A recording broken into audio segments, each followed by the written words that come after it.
Bienvenue dans Porte Ouverte, magazine à travers lequel je vous propose de découvrir un autre aspect de la culture. En effet, nous allons plonger dans l'envers du décor, nous glisser dans les coulisses du monde du spectacle et de la création. À cette occasion, la Maison des Arts nous accueille dans cette somptueuse salle de répétition, ancienne chapelle rénovée au profit du spectacle, et qui reçoit aussi bien l'Orchestre national des Pays de la Loire qu'Angers-Nantes Opéra ou encore le Conservatoire national de région. Au sommaire de cette émission, nous allons découvrir la création d'un opéra, avant de retrouver Geoffroy Vigan qui nous présentera l'association Flux. Nous rejoindrons ensuite la maison de quartier Lafayette qui propose de nombreuses activités artistiques aux Angevins. Et pour finir, nous partirons à la rencontre des élèves du Centre national de danse contemporaine. Spectacle grandiose et pourtant encore méconnu du public, l'opéra fascine et intrigue toujours autant. Souvent assimilé à une certaine élite, cet art ne semble pas accessible à tous les publics. Mais ce monde est-il aussi fermé qu'on le pense ? C'est ce que nous avons essayé de savoir à travers ce reportage exceptionnel où nous nous sommes glissés dans les coulisses de la création d'un opéra.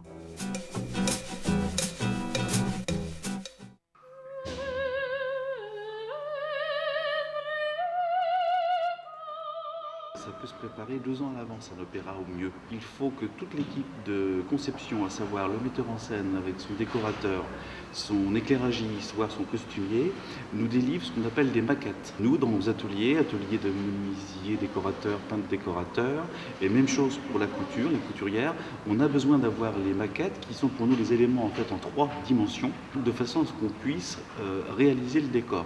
Il faut aussi s'enquérir de trouver les artistes solistes qui ne font pas partie de troupes, qui sont choisis individuellement pour le rôle que l'on veut précisément. C'est bien quand même d'avertir le soliste longtemps à l'avance, de façon à ce qu'il puisse déjà préparer son rôle avec son pianiste répétiteur. Moins vous avez de culture, plus on est acculturé, plus j'en ai à même d'apprécier sensiblement un opéra. Personnellement, je déteste les passionnés d'opéra. C'est des gens qui me font peur, parce que c'est des gens qui ne voient que des opéras, qui veulent donc en général revoir ce qu'ils ont déjà vu, 10 ans, voire pire lorsqu'ils étaient enfants. Une personne qui n'a aucune référence peut être à même d'être complètement plongée dans l'univers sensible de l'immédiateté qu'est l'opéra. Elle comprendra l'œuvre qu'elle verra sur la scène avec son cœur et non pas avec sa raison.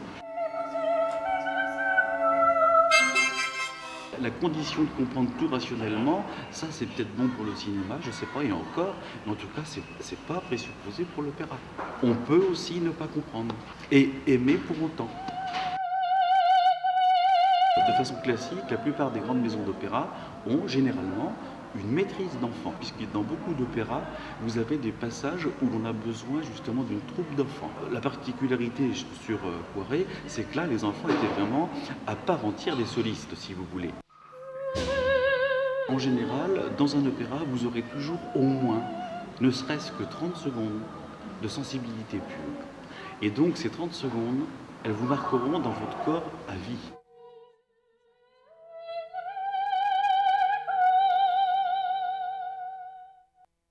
Blandine, bonjour. Tu as invité Monsieur Dominique Prime, sous-directeur d'Angers-Nantes Opéra. Qu'est-ce que tu peux nous dire sur la création de ce genre de spectacle vivant ? C'est vrai que ce reportage nous montre